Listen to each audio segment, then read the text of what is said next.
네, 오늘 말씀은 로마서 15장 24절부터 33절 말씀을 가지고 나눔의 기쁨 그리고 열매들이라는 제목으로 말씀을 함께 나누기 원합니다. 여러분은 언젠가 꼭 한번 가보고 싶은 곳이 있으신가요? 미국으로 저는 이민 온 지 한 25년 정도가 되었지만 시간의 여유를 가지고 한국을 방문해 본 적이 사실은 별로 없었던 것 같습니다. 시간과 여건이 되어서 한국에 방문해서 가족이 있고 시간을 보내시는 분들을 보면 참 부럽다는 생각을 하기도 하는데요. 제가 꼭 가보고 싶은 곳은 어렸을 때 자랐던 동네, 다녔던 초등학교, 친구들과 놀던 길거리 이런 골목들이 한번 꼭 다시 한번 가보고 싶습니다. 로마서에 나오는 사도 바울에게도 꼭 가보고 싶은 곳이 한 곳이 있었습니다. 그곳은 바로 로마 교회였어요. 어떤 로마 도시를 방문해서 관광을 하고 견문을 넓히고 이러려는 목적 때문에 가고 싶었던 것이 아니라 로마에 있었던 로마 교회를 방문해서 로마 교회의 성도들과 함께 예배하고 그들과 함께 내가 느끼고 가지고 있는 그 복음을 그들과 함께 확인하고 또 서로를 격려해 주기를 간절히 원하고 바랬던 마음이 사도 바울에게 있었던 것을 우리는 로마서 15장을 통해서 볼 수가 있습니다. 우리 22절 다 같이 한번 읽어볼까요? 그래서 내가 여러분에게로 가려고 하였으나 여러 번 길이 막혔습니다. 바울은 참 로마를 가고 싶어 했는데 그 길이 허락되지가 않은 겁니다. 성경에 있는 어떤 서신들은요, 사도 바울이 쓴 서신들은 바울이 잘 알고 있었고 그 교회의 시작이나 또 그 사역에 함께 했던 그런 서신들이 있습니다. 예를 들면 에베소서 또는 디모데 전후서 같은 이런 서신들은 바울이 잘 알고 있는 사람이나 함께 사역했던 교회들을 향해서 쓴 것인데요. 로마서는 조금 다릅니다. 바울은 이 로마서를 쓰는 그 당시에까지는 로마 교회를 가본 적도 없었고 로마 교인들을 개인적으로 알지 못했습니다. 그들이 누구인지도 모르는데 내가 꼭 한번 방문하고 싶습니다. 내가 꼭 한번 여러분들과 같이 예배를 드리고 내가 알고 있는 복음과 여러분들이 알고 있는 복음을 확인할 수 있는 기회가 있기를 바랍니다 라고 바울은 어떻게 해서 그런 강렬한 마음이 생기게 되었을까요? 여러분 좀 이상하지 않나요?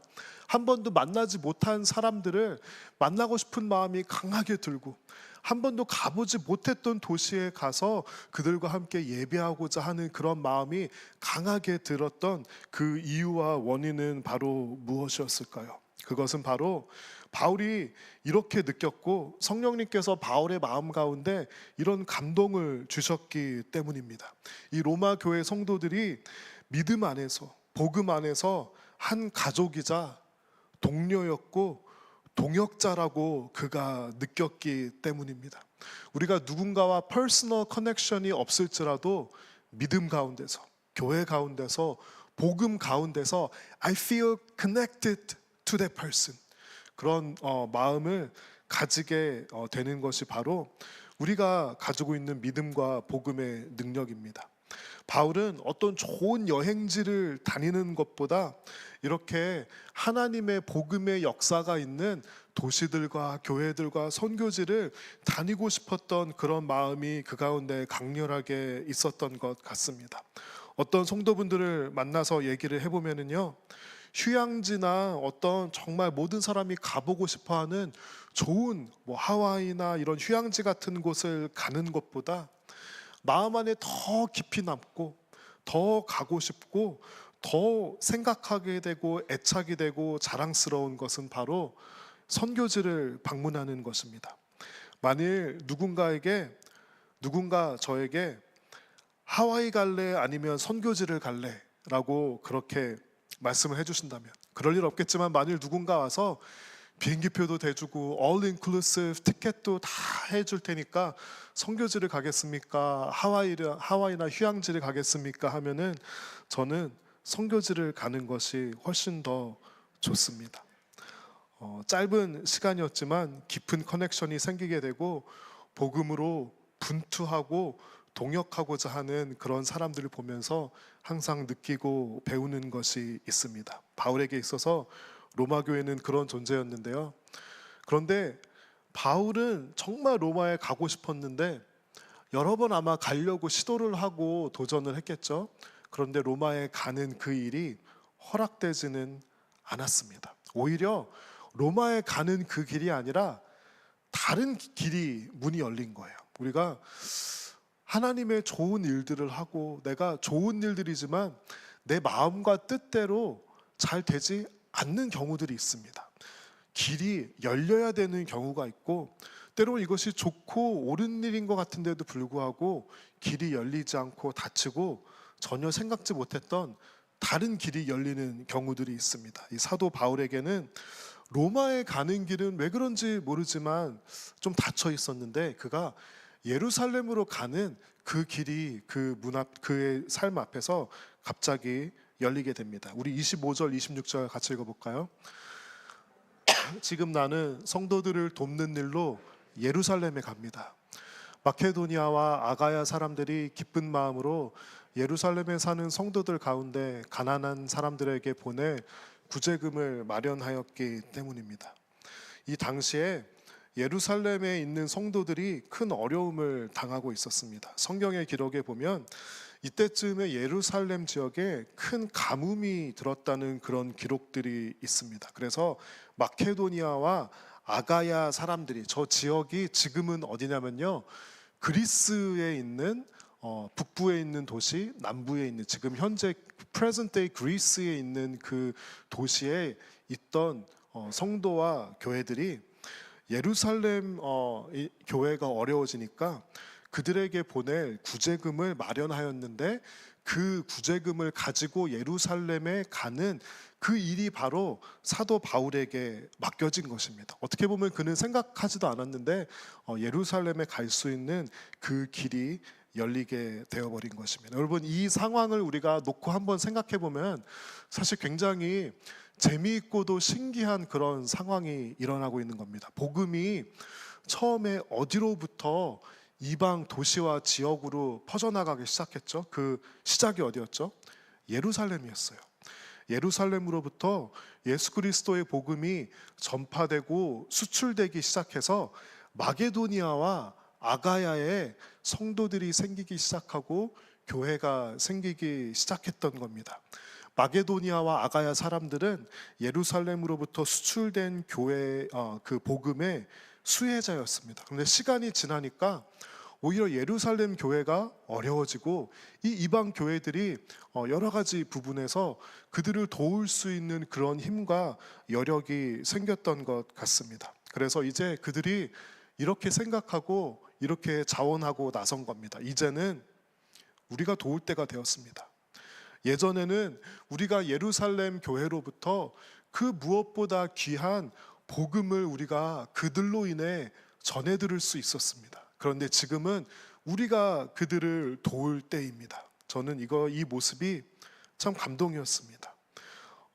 우리가 주고받는 것에 있어서 굉장히 조심스럽고 아주 민감한 그런 모습들이 사실은 있습니다. 이 무언가 도움을 주고받는 일에, 특별히 헌금을 주고받는 일에서는 정말 지혜로워야 하고 정말 민감해야 합니다. 사람들 가운데는 이런 일이 반복되면 이런 마인드가 자연적으로 생기기가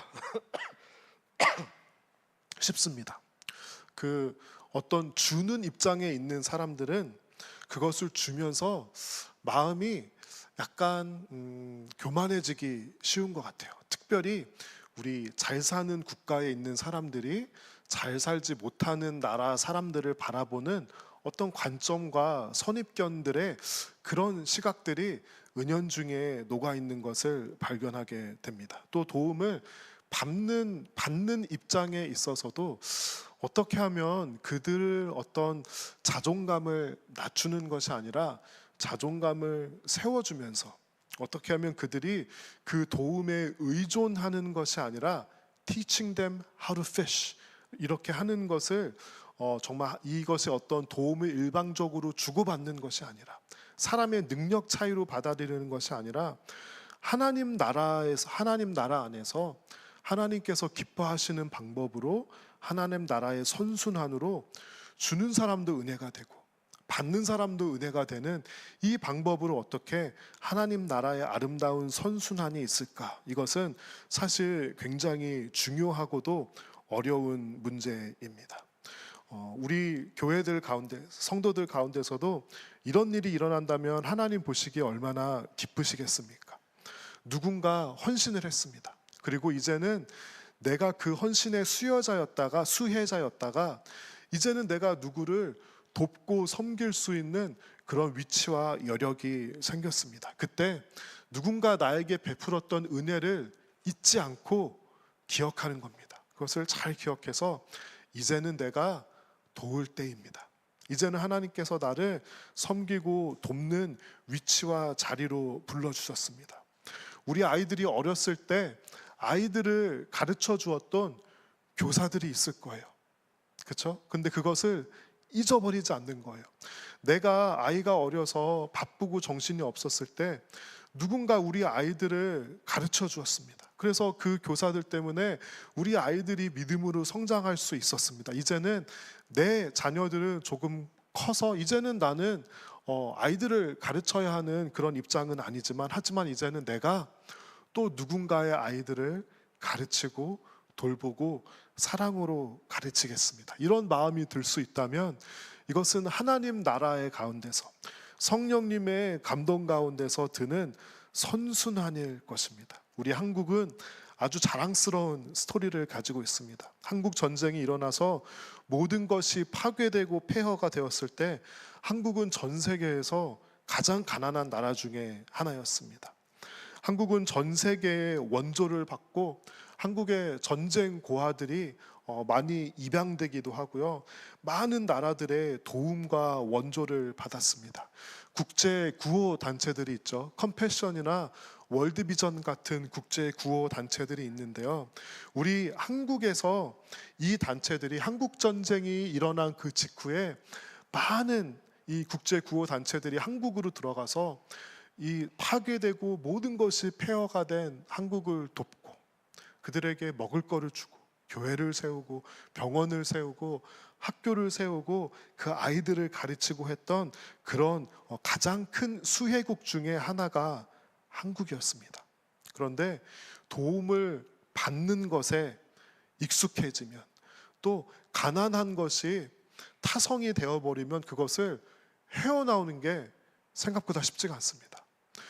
전 세계에 있는 이 modern history 가운데 정말 도움과 원조를 받는 국가에서 이제 성장하고 그 은혜를 잊지 않아서 어느 정도 살게 되었을 때 다른 국가와 다른 사람들에게 도움과 원조를 주는 나라로 변환되는 그런 역사, 그런 나라가 거의 없다고 합니다. 그런 정말 역사의 가장 좋은 이그샘플이 바로 한국이라고 합니다. 불과 몇십 년 전에는 정말 가난한 나라였고 전 세계에 도움을 받는 나라였는데 이제는 한국이 월드비전이나 컴패션이나 이런 단체를 통해서 이런 단체들이 이제는 한국에서 할 만한 일들이 많지가 않게 되었습니다. 그리고 이제는 오히려 한국이 다른 나라의 어려운 아이들을 돕고 어려운 단체들을 돕고 교회를 돕고 하는 그런 일을 시작했습니다. 여러분 너무 자랑스럽고 너무 대단하지 않습니까? 우리 나무교회도 시작할 때 이거 라이프브리지 교회의 도움을 많이 받았습니다. 하지만 거기서 머물면은 안 되겠죠. 언젠가는 우리도 그들을 축복하고 그들이 우리를 받아주고 도와주었던 것처럼 우리도 다른 교회들을 받아주고 도와주고 축복하고 인큐베이트 할 수 있는 그런 하나님 나라의 선순환이 반드시 일어날 수 있기를 기대합니다. 지지난주에 설교해 주셨던 김경환 목사님과 대화를 하면서 한 가지 마음에 큰 감동과 도전을 받았습니다. 우리 나무교회 강사로 오시는 목사님들마다 공통적으로 코멘트 해주시는 말씀이 있는데, 그것이 무엇이냐면요, 우리 노진준 목사님도 그렇고 김경환 목사님도 그렇고 과거에 있는 선교사님들 그렇고 모든 강사분들이 함께 아이들과 가족으로 함께 예배를 드리는 것이 너무너무나도 좋다는 겁니다. 함께 같이 찬양하고 함께 짧지만 말씀을 나누고 주중에 대화할 수 있는 그런 예배에 대해서, 신앙에 대해 대화할 수 있는 포인트가 있다는 것이 너무나도 좋다는 겁니다. 이 목사님들이 교회 사역도 하고 여러 교회를 이렇게 가다 보면은 자꾸 우리는 이렇게 떨어뜨리려고 하고, 자꾸 나이별로 아주 세밀하게 구분해서 그 나이에 맞는 어떤 시청각 자료들을 제공하는 것이 좋은 교회의 교육이라고 생각하는 경향이 있는데, 나중에 돌아보니까 그게 그렇게 효과적이지 않더라는 겁니다. 그러면서 이 김경환 목사님이 너무너무 좋다고, 너무너무 은혜와 은혜를 받았다고 말씀해 주시면서 한 가지 교회를 소개시켜 주셨어요. 오레곤에 있는 빌리지 교회라는 곳인데요, 이 교회는 아주 특이한 교회라고 합니다. 이 교회에는 회중이 4개의 회중이 있다고 합니다. 처음에는 한국어 회중, 영어 회중이 따로 있었는데, 이 미국 교회 목사님이 이제 사임을 하시고 나서 이 미국 교회 목사님이 이 한인 교회 목사님이 영어도 잘하니까, 그러면 당신이 한인 교회 담당뿐만이 아니라 우리 미국 회중도 목회를 해주시면 어떻겠습니까 하고 제안을 했다고 합니다. 그러면서 그 교회에 자연스럽게, 그 교회는 이런 교회였대요. 일본 말을 사용하는 회중이 있고, 스페니쉬를 사용하는 회중이 있고, 중국어를 주로 사용하는 회중이 있어서 한 4개 내지 5개의 언어와 문화를 가진 회중이 같이 공존하는 교회라고 합니다. 근데 그런 교회들이 덜어 있습니다. 뭐 시간을 나눈다든지 장소를 나눈다든지 해서 한 교회 안에 여러 문화와 언어를 가진 그런 회중들이 존재하기는 하는데, 이 교회가 특이한 점은 이 4가지, 4-5가지의 그 회중이 다 같이 예배를 드린다고 합니다. 아주 언어가 짬뽕이 되어가지고 정말 가면은 뭐 갑자기 막 스페니쉬가 들리다가 일본어가 들리다, 영어 들리다, 한국말 들리다가, 처음에 이 목사님이 그 교회를 방문했어요. 이게 뭔가 싶었는데요, 그 교회 교인들이 그거에 대해서 불평하지 않더래요. 그래서 다음 슬라이드 한번 보여주시겠어요? 제가 그 교회 유튜브 채널 가서 도대체 이 파워포인트 슬라이드를 어떻게 만드나 보니까요, 성경 한 구절을 저렇게 5가지 언어로 합니다. 어떤 날은 스페니쉬로 설교하고, 어떤 날은 영어로 설교하고, 어떤 날은 한국어 찬양하고, 어떤 날은 중국 찬양하고 이러는데요, 여러분 어떻게 그 교회 성도들이 예배다운 예배를 드리고 서로 배려하며 불평하지 않을 수 있는지, 여러분 그 비결이 궁금하지 않으세요? 예배를 이렇게 정의했다고 해요. 예배는 불편함입니다. 그것이 그 교회가 가진 모토라고 합니다. 참 문화 충격이었어요. 그렇죠? 우리는 예배는 은혜입니다.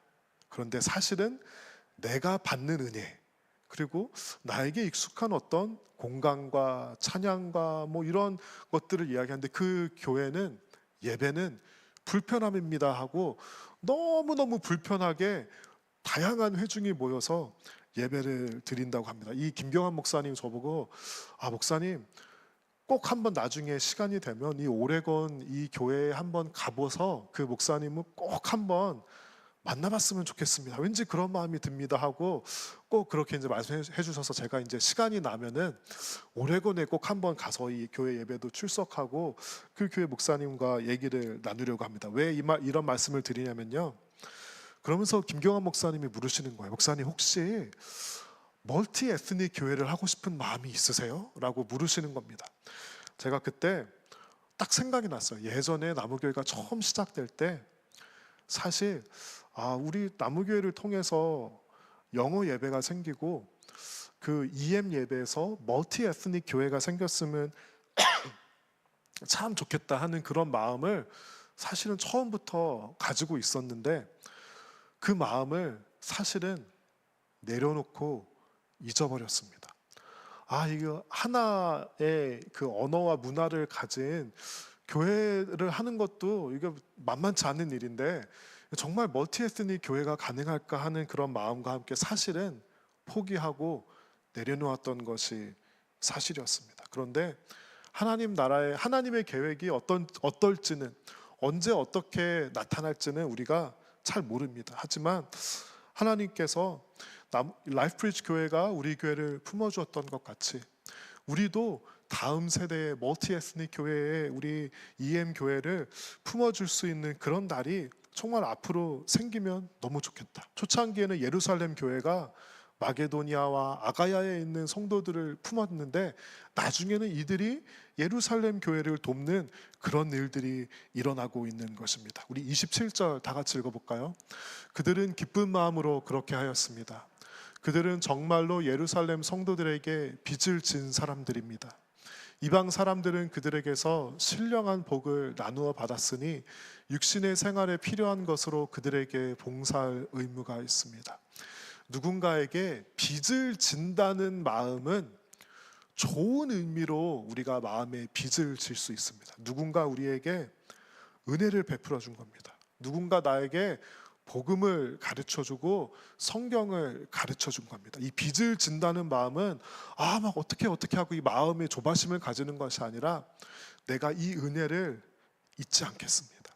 잊지 않고 나도 이 은혜를 베푸는 사람이 되겠습니다. 그 마음이 바로 성경적인 의미에서 빚을 진 사람들입니다. 그들이 기억했던 거예요. 예루살렘의 복음 전도를 그들이 기억하고 빚진 마음을 잊지 않고 있다가 이제는 우리가 그들을 도울 때가 되었습니다 라고 이렇게 마음을 먹은 겁니다. 그런데요, 이 마게도니아 교회에 대해서 고린도 후서 8장에 이 교회가 어떤 모습의 교회였는지 우리에게 몇 가지 힌트를 알려주는 것이 있습니다. 우리 고린도 후서 8장 말씀 보여주시겠어요? 제가 간단하게 읽으면서 설명해 드릴게요.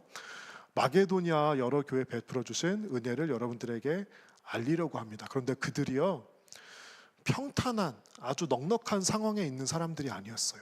큰 환난과 시련을 겪었고요, 극심한 가난에 쪼들리던 교회였어요.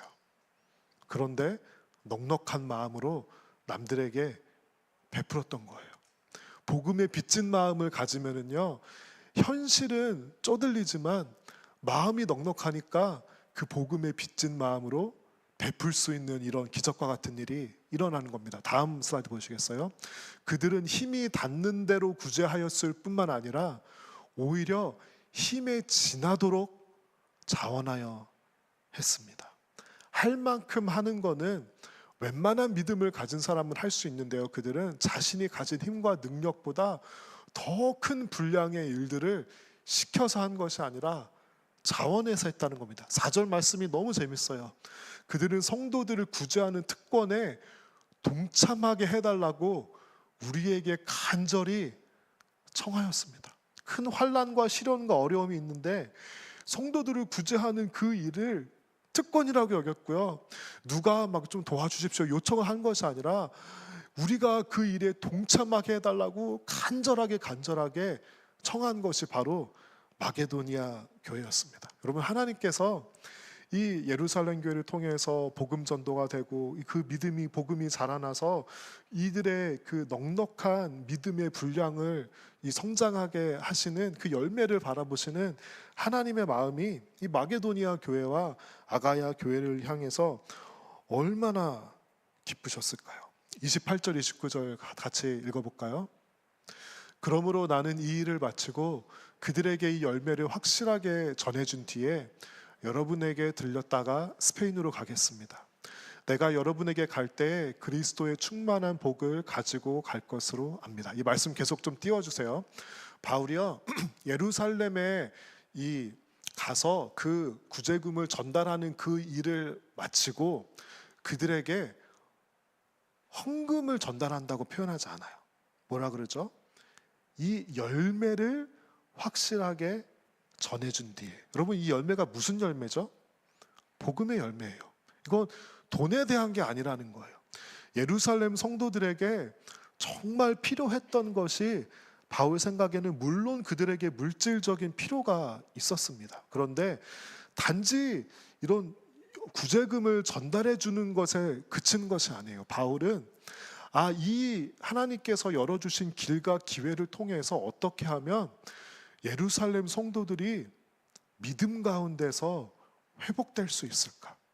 어떻게 하면 마게도니아 성도들도 가난하고 힘들고 쪼들리지만 그 헌금한 거를 가지고 그들 안에 감격과 기쁨으로 어떻게 하면 이게 서로 뮤추얼리 이 복음의 시너지가 나게 내가 어떤 역할을 할 수 있을까 바울이 고민한 겁니다. 그때 바울이 깨달은 거예요. 이게 단지 구제금에 대한 이슈가 아니구나. 이것은 바로 복음의 열매이구나 라는 것을 바울이 깨달은 겁니다. 나는 예루살렘에 갈 때 헌금을 가지고 가는 것이 아니라 예루살렘 사람들은 아마 잘 몰랐을 거예요. 자기 자신들이 전한 복음의 열매가 마게도니아 사람들 가운데 어떻게 아름답게 열렸는지 그들은 잘 몰랐을 겁니다. 오히려 그들은 이렇게 느끼고 있을 거예요. 우리가 이렇게 복음을 수출하는 원초 기지였는데 가뭄이 들고 이렇게 먹고 살기가 힘들어지고 이 복음 사역에 어떤 의미가 있지? 내가 하나님을 섬기는 것에 근데 그거에 대한 결과가 이런 고통과 가난과 가뭄인가 하고 시리에 빠져 있을 그들에게 바울이 전달하고 싶었던 것은 당신들의 예배와 복음 사역의 열매를 내가 당신들에게 다시금 가져가겠습니다. 지금은 좌절하고 힘들고 어려움에 빠져 있을 당신들에게 필요한 것은 돈이 아니라 헌금이 아니라 당신들의 삶과 예배와 전도와 사역에 대한 그 열매가 당신들을 다시금 회복시킬 것입니다 라고 바울이 그 열매를 확실하게 전달해 준 다음에 바로 스페인으로 가는 것이 아니라 로마 교회에 들렀다가 내가 가겠습니다 라고 그렇게 말을 해주고 있는 겁니다. 그리고요, 내가 예루살렘 먼저 가서 그 열매를 확실하게 전달해 준 다음에 그리스도의 충만한 복을 가지고 여러분에게 가겠습니다. 바울이요, 내가 하나님의 열매의 전달자가 되겠고 충만한 복의 전달자가 되겠습니다. 그가 정말 고민과 기도 끝에 자신이 해야 할 그 임무를 깨닫고 로마 교회에게 그 안내를 해주고 있는 것입니다. 여러분, 우리가 삶을 살다가 보면 예루살렘 교회가 당면하였던 그런 환경과 상황을 마주하게 될 때가 있습니다. 열심히 섬기고 헌신했는데 가뭄이 찾아와요. 복음을 전했는데 내 삶에 어려운 상황들이 찾아옵니다. 하나님을 섬기는 결과가 이렇게 되는 것인가? 여기가 끝인가? 라는 그런 마음이 들 때, 좌절이 들고 상실이 들고 실망하는 마음이 들 때 우리에게 필요한 것이 무엇인지 아십니까? 그것은 바로 하나님께서 우리의 삶을 통해서 맺으신 그 열매를 바라볼 수 있고 그 열매를 확인하는 것이 우리에게 필요합니다. 성도를 회복시키는 것은 어떤 물질적인 것, 세상적인 것이 아니라 물론 그런 것도 필요하죠. 하지만 성도를 회복시키는 것은 하나님께서 나의 헌신과 삶을 통해서 맺어주시는 그 열매를 확인하였을 때, 그때 우리가 회복되고 일어서고 힘들고 어려운 상황에서도 다시 일어나서 그 믿음의 경주를 할 수 있는 것입니다. 바울이 그 일들이 예루살렘 교회, 마게도니아 교회, 아가야 교회, 그리고 로마 교회에 있기를 바랬던 것입니다. 물은 높은 곳에서 낮은 곳으로 흐르게 되어 있습니다.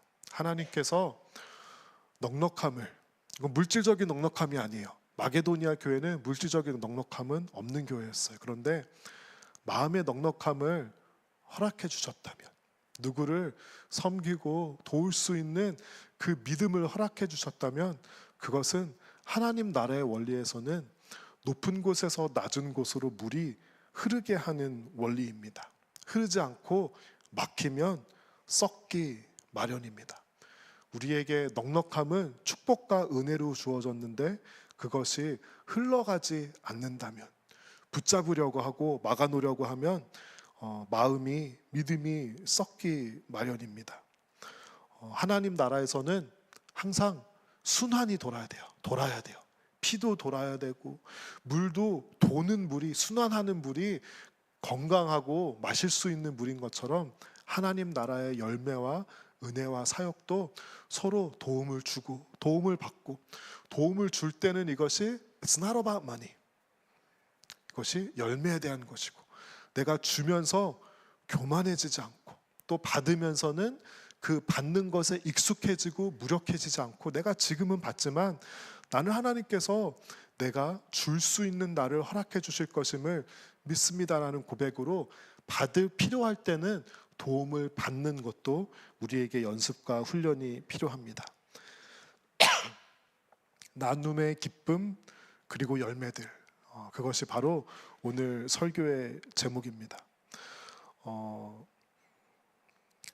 요즘에는 육신이 연약해지는 것에 대해서 시간이 가는 것에 대해서 직간접적으로 계속 묵상하게 됩니다. 병원에도 최근에 이렇게 자주 갈 수 있는 그런 일들이 있었고요. 우리 또 성도분들의 건강과 이런 것들을 들으면서 예전에는 할 수 있었던 것을 언젠가는 하지 못하는 날들이 점진적으로 우리 모두에게 다가오고 있습니다.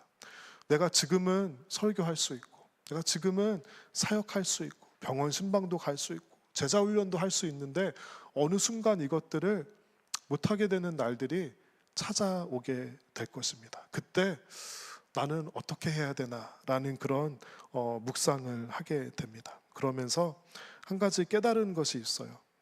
하나님께서 나에게 건강과 여유와 나눌 수 있는 여력을 허락해 주실 때는 열심히 기쁨으로 나누자. 열심히 씨앗을 뿌리자. 그리고 나중에 There will be times when there will be no more. 내가 더 이상 무언가를 액티브하게 할 수 없을 때가 되면은 그때 저는 뭘 할 거냐면요. 그것에 대한 열매들을 보고 찾아다니러 갈 거예요. 그리고 그것에 대한 열매를 보여달라고 하나님께 기도할 거예요. 내가 가르쳤던 중고등부 학생들, 대학 청년들, 우리 나무교회 교인들, 우리 나무교회에서 자라난 아이들, 우리 나무교회에서 섬기고 있는 선교지들, 제 건강이 허락되고 여력이 허락되는 날 나중에 그 열매들을 보면서 감사할 수 있는 그 열매의 기쁨을 누리는 그런 시간들로 우리의 later stages in life가 채워졌으면 좋겠습니다. 하나님께서는 우리의 헌신과 우리의 기도와 예배에 반드시 열매가 있을 것을 약속해 주세요. 왜 그런지 아세요? 씨앗을 뿌렸을 때 성령님께서 물을 내리게 하시고 열매를 맺게 하시기 때문입니다. 여러분 열심히 일하고 헌신하고 그러느라 혹시 지쳐 있습니까? 이제는 그 열매를 확인하셔야 돼요. 어떤 열매가 맺었나? 열매를 찾아보시고 열매의 기쁨을 누릴 수 있는 저와 여러분들이 될 수 있기를 바랍니다. 이번 크리스마스 때 자, 이 이야기로 오늘 말씀을 마치도록 할게요. 이번 크리스마스 기간 동안에 하이어 컬링이라는 그 대학생 컨퍼런스에 강사로 초청을 받았습니다. 처음에는 어떤 이렇게 세미나 강사인 줄 알았는데 그 전체 메인 예배에 강사로 와달라는 초청을 받았습니다. 근데 별로 이렇게 마음이 썩 내키지가 않았어요. 그리고 저는 별로 그런데 가는 거를 이렇게 기뻐하거나 좋아하지 않습니다. 그런데 이제 그 초청해 주신 간사님께 제가 좀 더 기도해 보겠습니다 하고 확답을 못 드렸어요. 그러고 나서 그 세미나 강사가 누가 오시나 이렇게 찾아보니까요. 어마어마한 분들이 오셔서 너무 기가 죽는 거예요. 어떤 분은 예전에 제가 사역하던 그 지금은 순 무브먼트라고 하는데 KCCC의 그 대표 목사님이 계시고 인터내셔널 CCC의 디렉터 분이 오시고 어떤 분은 그 머슬림 국가에서 그 목사님으로 교회 목회를 하시다가 그 테러를 당하고 가족이 납치를 당하고 살해 위협을 당하고 납치되었다가 탈출하고 막 그런 분들이 막 강사로 오시는 거예요. 제가 이렇게 말씀드렸어요. 저는 I'm not qualified. 저는 제가 가서 어떤 메시지를 전할 수 있을지 잘 모르겠습니다라고 했는데 그 간사님이 저한테 이렇게 말씀하시는 거예요. 목사님이 꼭 와주셨으면 좋겠습니다. 그 이유가 무엇이냐면요, 목사님이 바로 우리 사역의 열매이기 때문입니다. 제가 그 단체, 선교단체에서 20년 전에 훈련받았거든요. 그때 어렴풋이 알고 있던 간사님들이 지금까지도 신실하게 섬기고 있는 간사님들, 목사님들이 있습니다. 그 시니어 스태프 2명한테 연락이 와서 우리가 바라는 것은 어떤 막 크레이지 스토리나 간증을 바라는 것도 아니고요, 유명한 강사가 와서 바라는 것, 그런 것을 바라는 게 아닙니다. 목사님은 우리 사역의 열매입니다. 목사님이 와서 그곳에 앉아 있는 대학생들에게 20년 전에 기도했던 그 열매를 확인하러 오십시오. 그리고 그곳에 앉아 있는 학생들이 10년, 20년, 30년 후에 하나님의 아름다운 열매가 될 수 있게 그 마음을 가지고 와서 나눠주시면 충분합니다. 라고 그렇게 말씀을 하시는 거예요. 그렇게 말씀을 하시니까 거절할 수가 없겠더라고요. 여러분은 하나님의 복음 사역의 열매입니다. 여러분은 누군가의 헌신과 누군가의 전도와 누군가의 나눔과 헌신과 섬김의 열매가 바로 여러분입니다. 그러면 이제 여러분들이 또 누군가를 도울 수 있는 씨앗이 되어 주십시오. 여러분, 열매와 씨앗은 같은 것이에요. 그렇죠? 그리고 혹시 여러분들 가운데 그 열매가 별로 없는 것 같다 라고 느껴지시는 분들이 있다면 여러분 함께 기도했으면 좋겠습니다. 열매가 분명히 있을 거예요. 하나님께서는 그 어떤 헌신도, 그 어떤 눈물도, 그 어떤 기도도 낭비하시는 분이 아닙니다. 우리의 헌신과 능력 때문에 열매가 있는 것이 아니라 하나님의 신실하심 때문에 열매가 있는 것입니다. 여러분, 이 시즌 때 열매를 풍성하게 누리고 열매를 보여주시옵소서. 그리고 내가 또 다시 한번 힘을 내서 내가 누군가의 열매이기 때문에 또 하나님 나라의 선순환 안에서 씨앗이 될 수 있는 그런 기쁨을 허락해 달라고 우리 다 함께 기도하는 그런 시간이 되었으면 좋겠습니다.